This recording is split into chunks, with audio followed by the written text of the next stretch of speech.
My favorite object is whiteboard and marker pen. I use them to write and to draw. Hello everyone, Assalamu alaikum. My name is Tuba bint Omar.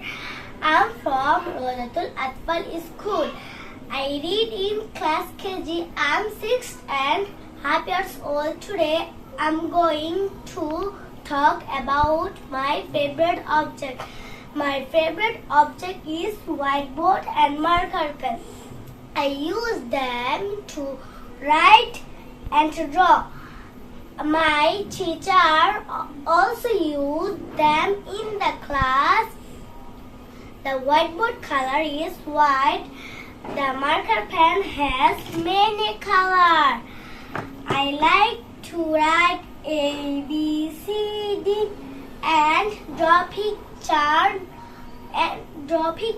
I love my whiteboard and marker pen very much.